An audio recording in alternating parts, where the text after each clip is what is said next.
Gaza पट्टी में Hamas और इजराइल के बीच चल रही जंग का सबसे बुरा असर बच्चों पर हो रहा है। करीब 1 महीने से चल रही इस जंग में किस तरह से बच्चे प्रभावित हुए हैं, इसका अंदाज़ा इस बात से लगाया जा सकता है कि हर 10 मिनट पर एक बच्चे की यहाँ पर मौत हो रही है। साथ ही 10 मिनट में 2 बच्चे ज़ख्मी हो रहे हैं, यानी हर 10 मिनट में 3 बच्चे इस युद्ध का, इन हमलों का शिकार हो रहे हैं। फ़िलिस्तीन के स्वास्थ्य मंत्रालय ने 7 अक्टूबर को जंग शुरू होने के बाद से 5 नवंबर तक की मौतों का आंकड़ा दिया है। मंत्रालय ने कहा कि फ़िलिस्तीन के 9,770 लोग इजराइल के हवाई हमलों में मारे गए हैं।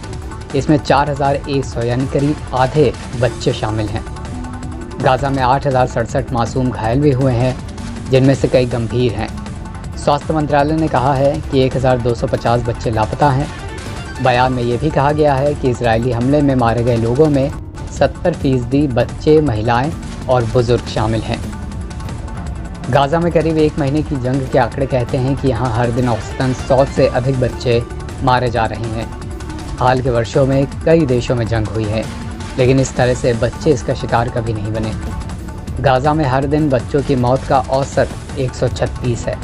हाल के वर्षों में युद्ध का सामना करने वाले सीरिया में हर रोज़ बच्चों की मौत का औसत 3, अफगानिस्तान में 2, यमन में 1.5, यूक्रेन में 0.7 और इराक में 0.6 रहा है। संयुक्त राष्ट्र राहत कार्य एजेंसी ने भी अपने एक बयान में गाज़ा में युद्ध के दौरान औसतन हर 10 मिनट में 1 बच्चे की मौत और 2 के घायल होने की बात कही है। रिपोर्ट में कहा गया है कि ये लोग संयुक्त राष्ट्र के आश्रम में भयावह परिस्थितियों में रहने को मजबूर हैं, जहाँ पीने के पानी और स्वच्छता की बुनियादी सुविधाएँ भी मौजूद नहीं हैं, जिससे कई तरह की अन्य बीमारियां भी फैलने का खतरा है। वहीं दूसरी तरफ इस पूरे युद्ध में इजराइल ने दावा किया है कि उसने मंगलवार को हमास के सैन्य गढ़ों में से एक पर कब्जा कर लिया। इसे कब्जे में लेने के बाद उसने हमास के टॉप लीडर याहना सिनवार को बंकर में घेरने की बात भी कही है।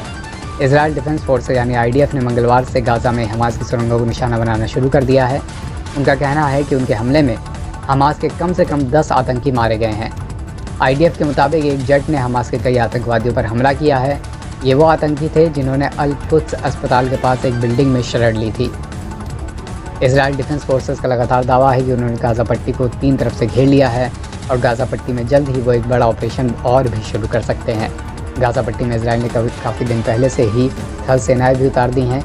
इजराइल डिफेंस फोर्सेस का कहना है कि गाज़ा पट्टी में तमाम ऐसे सीक्रेट ठिकाने हैं जहाँ पर हमास के आतंकी छिपे हो सकते हैं, इसलिए यहाँ पर एक सख्त और तेज़ ऑपरेशन करना अनिवार्य है।